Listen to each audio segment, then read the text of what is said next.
Jedi March!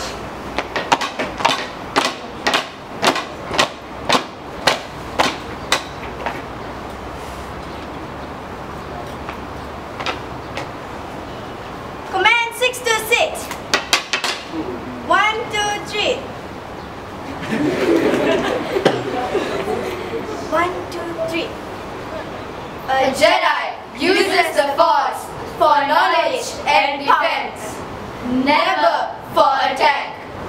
If peace and justice is not in sight, then there is a right to pick up the saber and fight. We, the Jedis, fight till we die. Do or do not, there is no try. May the Force be with you.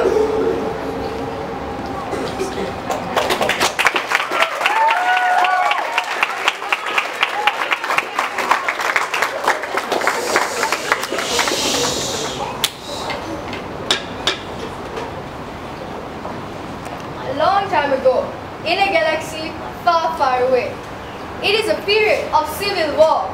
Rebel spaceships striking from a hidden base have won their first victory against the evil Galactic Empire. The Empire has many Death Stars, an armored space station powerful enough to destroy the entire planet. These are the Death Stars. We have stuck the teachers' names on it as a sign of respect. We, the Jedis, are trained to guard peace and justice in our universe, that is the galaxy. A place where a Jedi fights only as a last resort.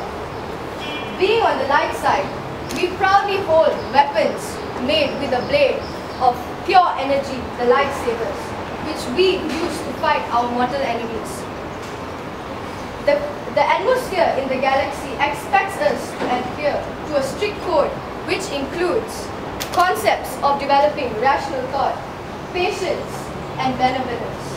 The darkness in the galaxy teaches us emotions such as hate, anger, and fear, which appear destructive.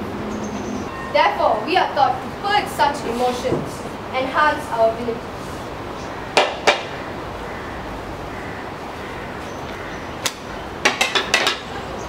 However, you may question, why the return of the Blue Jedis? We are the members of the Jedi Order. Despite seeking other ways to resolve our problems through patience, tolerance, and logic, we had to fight. But unfortunately, the dark side had defeated us almost over 5 times.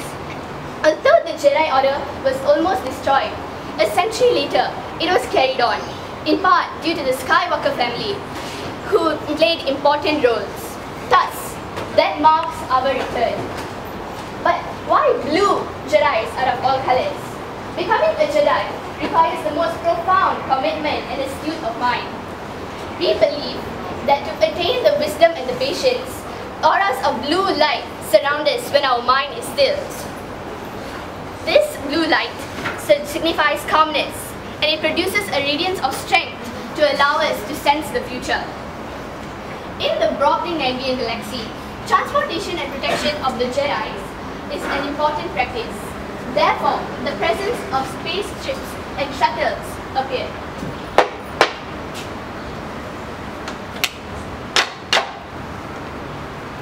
Notice the Jedis believe in one specific symbolic structure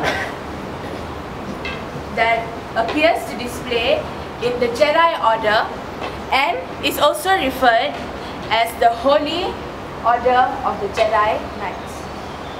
It is a symbol that explains the peacemaking organization. As you can see, the star in the middle represents a radiation of light, whereas the color of the logo is white, which represents the strength of the ashram, which is the light side. The symbolic structure is situated in the planet's coruscant and cannot be seen by other planets in the galaxy.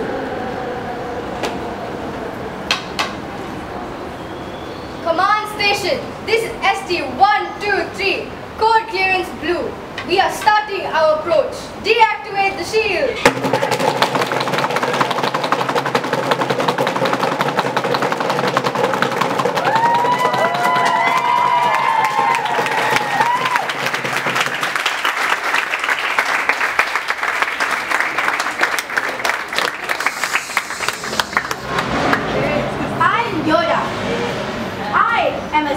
Warrior and has served the Jedi Order for centuries. I have helped the Jedi Order by training Jedi to become a true Jedi. That includes the 4 main characters of the Jedi Order: the President, Vice President, Secretary, and the Treasurer. The presence of lightsabers always revolved around me, as I had exceptional skills in lightsaber combat. They call me the Sword Master. I firmly believe that I should instruct the younger generations, and I never miss an opportunity to let my students learn from their own mistakes. For 900 years, I've been fighting in battles, and my upcoming students have learned the 3CPO formation, as you can see the strings below me. As I once preached, a trial of being old is remembering which thing says to which. And I also said a quote once: size matters not. Look at me. Judge me by my size. And well, you should not. As my ally is the Force, and that ally is very powerful.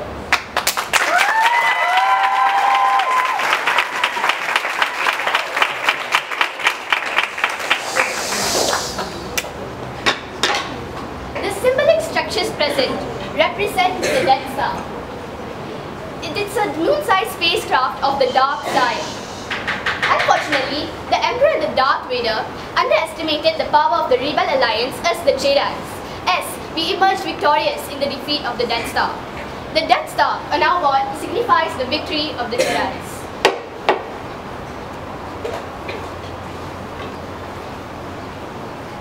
And now, our guardians. The guardians of the Jedi Temple. They represent a security force which protects the Jedi Temple. But you must be curious, why isn't the Jedi Temple in our galaxy? This is because it is built in a secured place and guarded by the guardians, and it cannot be exposed.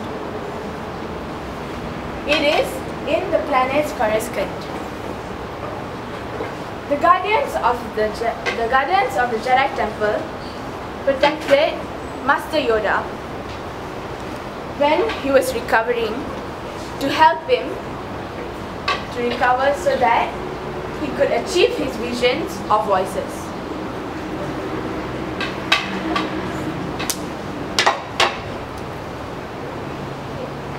In conclusion, I would like to tell you all the items that we use on our board.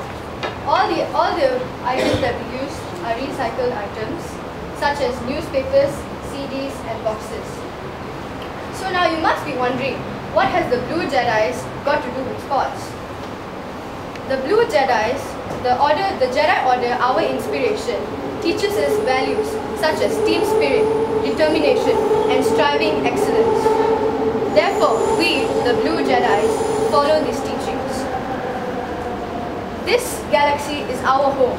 We have lived here for centuries.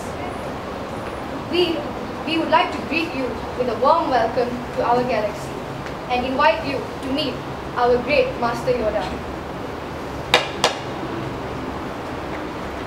1, 2, 3.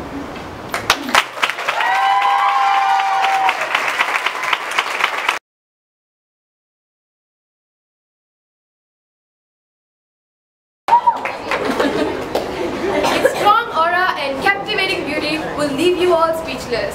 Now, some may try to beat us, some may even try to be us, but we all know that's never going to happen. Good morning, all present here today.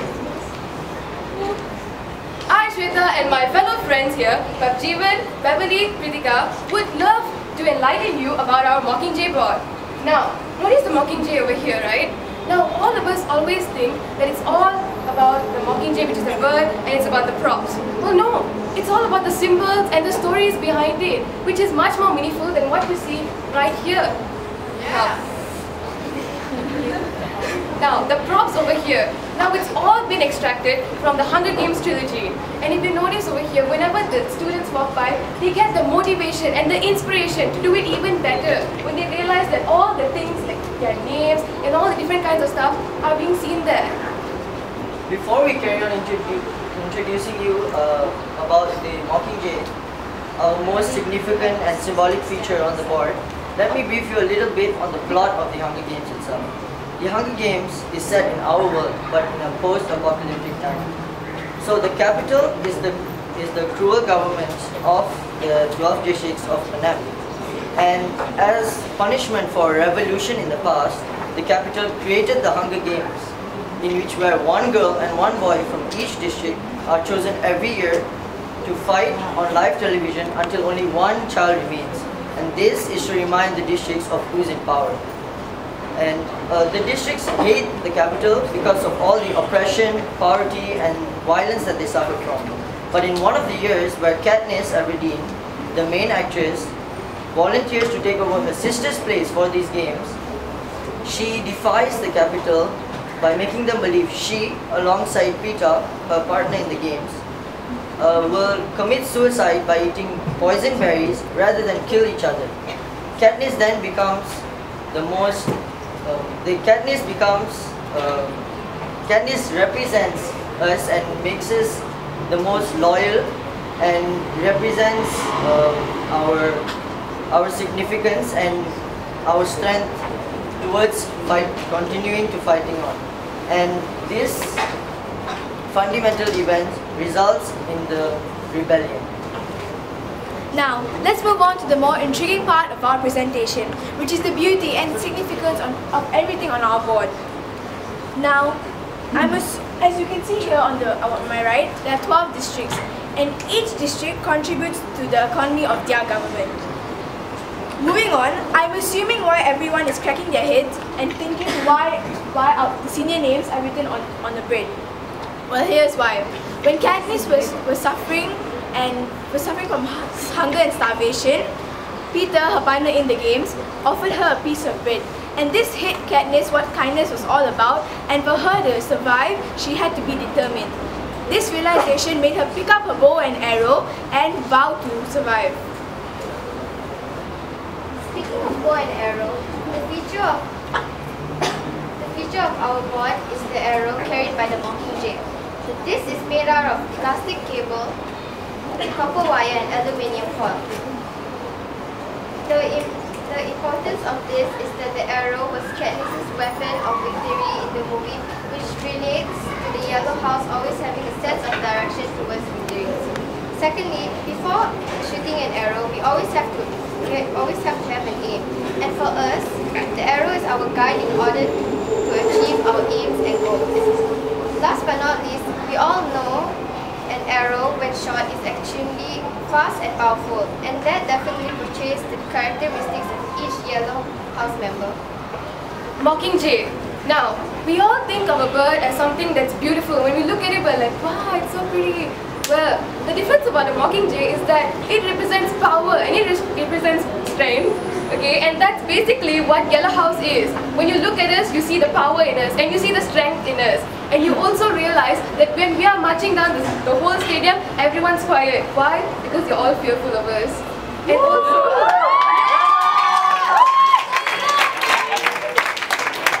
another thing is also that when we portray all this strength and all this power, this is when we decide that we can't be defeated and that nobody and none of the other houses can take us down. Yeah!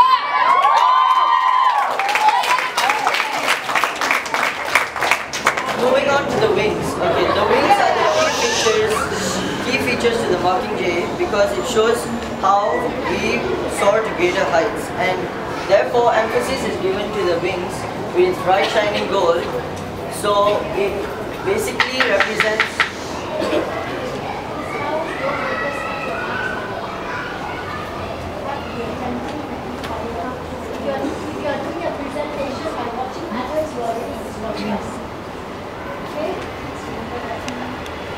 So its emphasis is given to the wings by its bright shining gold because it portrays its magnificence and it portrays loyalty.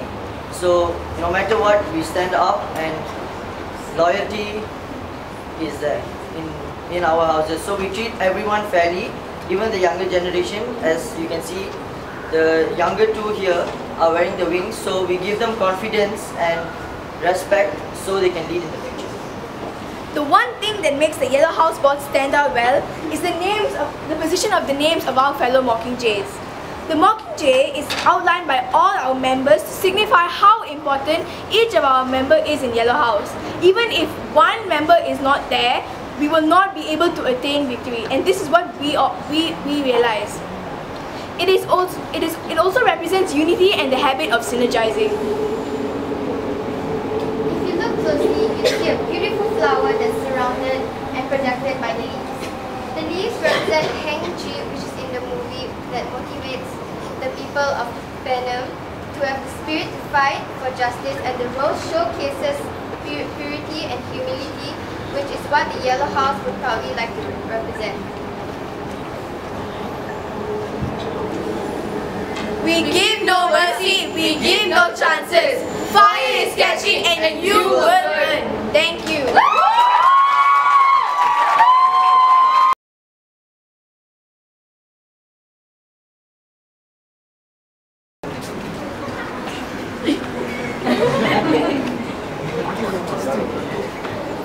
Ooga shaka, ooga, ooga, ooga shaka, ooga, ooga, yeah!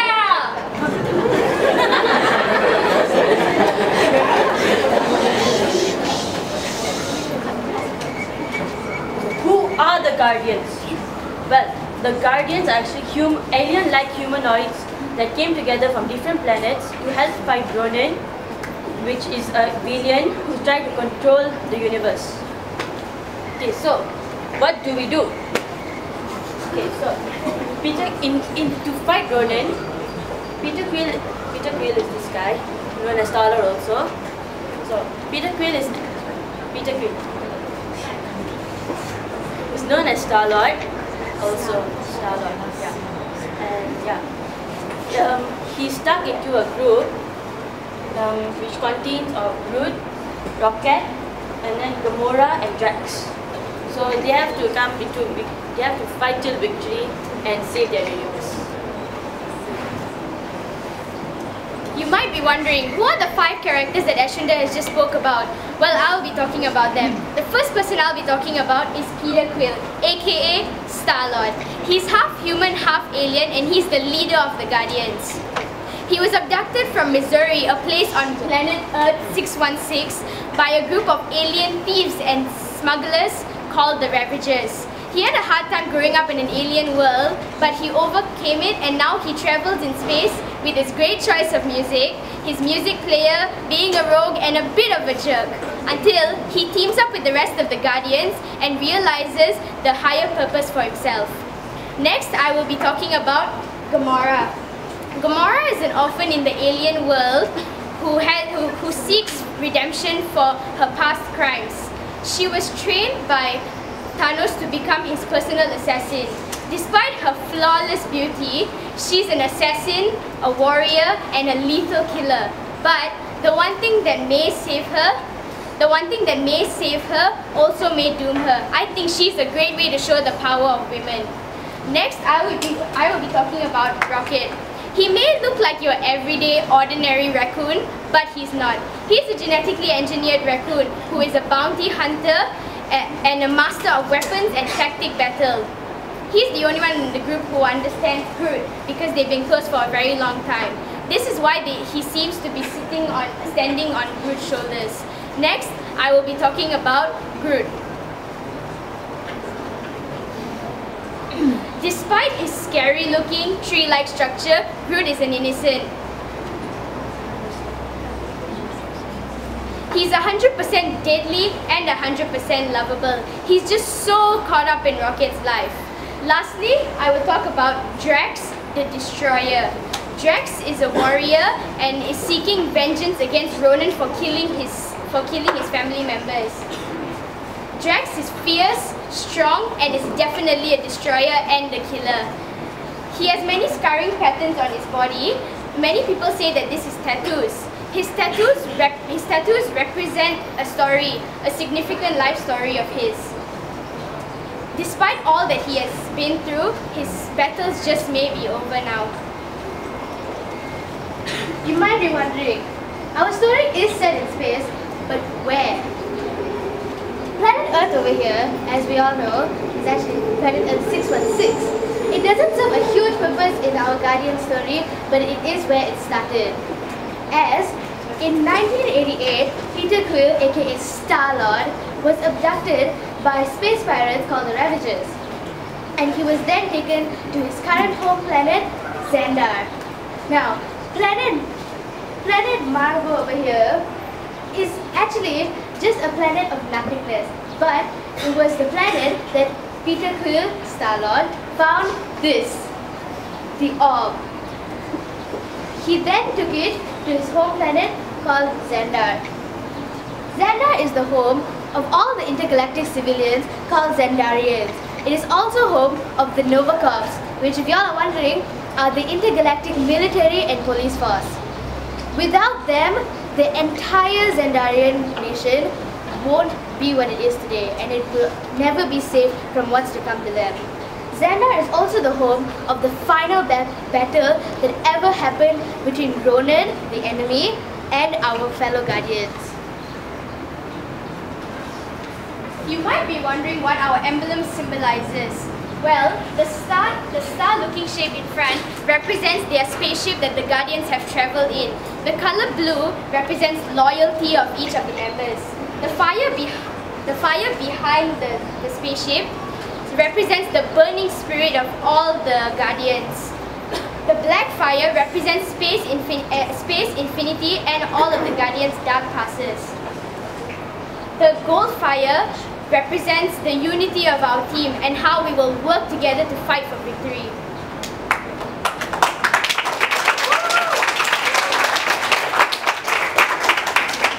Now, as you can see over here, this is the biggest spaceship in the entire board.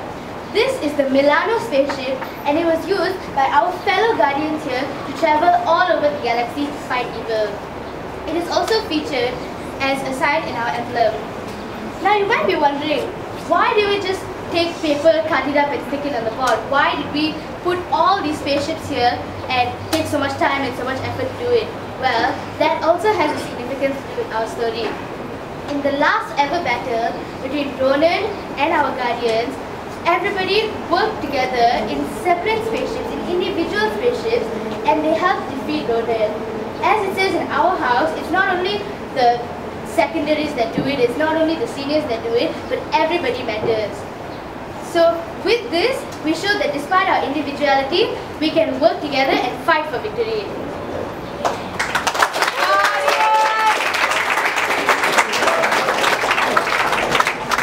Well, today I will be talking about the materials we used to make this board. We will start off with the planets. The planets here are made up of paper mache, and this planet here, Xandar, its ring is made up of paper plates. And the spaceship which the Guardians used to travel in is actually a water bottle coated with ice cream sticks, and its flare is the stuffing of a teddy bear. These mini spaceships here, with the names of the captains on it, are actually Yakult bottles coated in aluminium foil. And all these other spaceships here with the names of the Green Guardians on it are actually 3D because used erasers were stuck to the back, and when they were pasted to this board, they made it look like 3D shapes. And this badge is actually a manila cardboard which was used by the students to do their projects. And all the legends here, for example, Groot. He is made up of pieces of twigs, tree barks and sticks we found lying around. And this was a miniature toy which we found at home, and we brought it to school and decided to make it. And all the clothes of these legends are actually all pieces of rag and cloth that we found. So, and the hair of this legend is actually the hair of a used doll that was doing nothing but lying around. So basically, our whole board is made up of recycled materials that were basically doing nothing, lying around, completely useless. So we decided to bring them in and make this wonderful board. Thank you.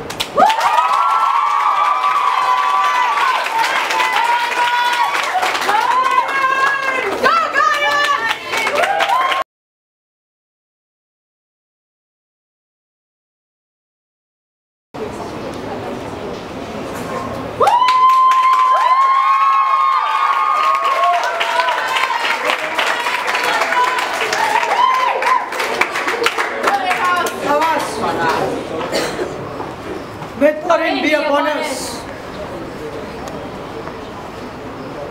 Strength and courage. This is who we are. We are the dwarves.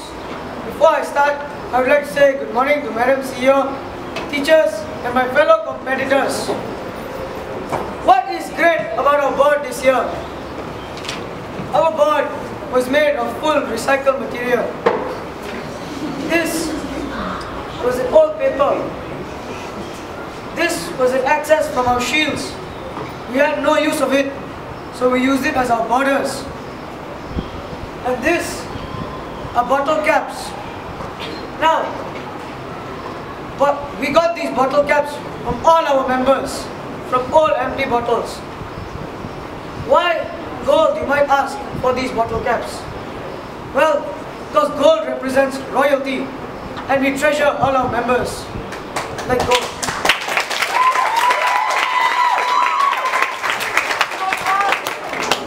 Talk about this, the lonely mountain. A mountain where no one has ventured yet except for the brave dwarves. This mountain has a dragon within, a drake of the north, by the name of Smaug. Now you might ask, what is a dragon doing in a mountain? This is no ordinary mountain. This mountain holds gold upon gold, treasure upon treasure. But most importantly, it holds this, the Arkan Stone, the birthright of our people. We will die for it to get it. The map. You see the map of the board. This is the Lonely Mountain. Indrajit has just explained about it. This is the map to where the dwarfs used to get to the Lonely Mountain. Over here, you see the Arkan Stone and the throne beneath it. The ring, you may ask, why is it there? It's to show it's an obstacle to pass, and the dragon is also an obstacle. Why is the ring an obstacle? Because it holds a very dark shadow. The swords. This is Thorin's sword. Thorin is our leader. Our swords are not ordinary swords like the elvish swords or the human-like swords. It's not long or pointed. It is sharp, thick, and short. It doesn't matter, it doesn't have to be a long sword or just pointy at the top, but this and its style towards attacking people is different among the others. Over here, this is the shield that Thorin used when he found himself unprotected during the war. His shield went missing and he had nothing to protect himself when the old orc was about to kill him. He held his log from the oak tree and pointed it right upright and saved himself from it. And he also used it because it's eco-friendly.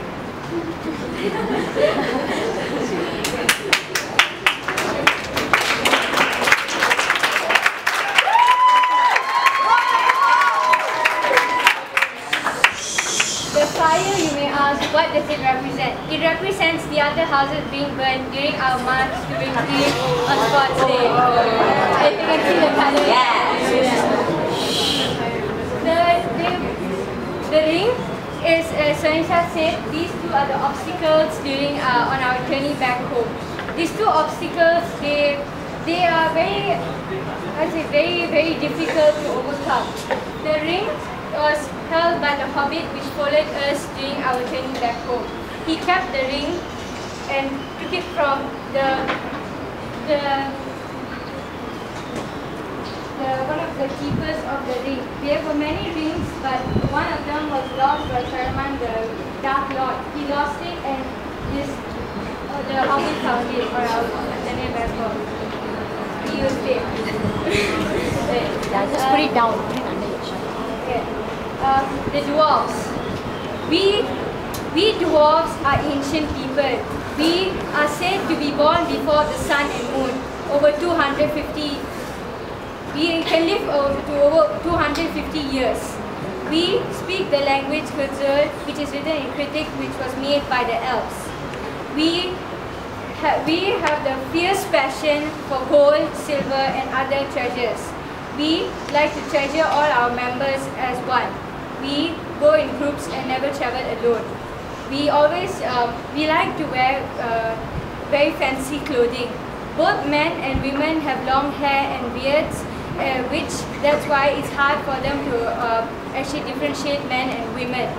We always together stand strong and fight for one another.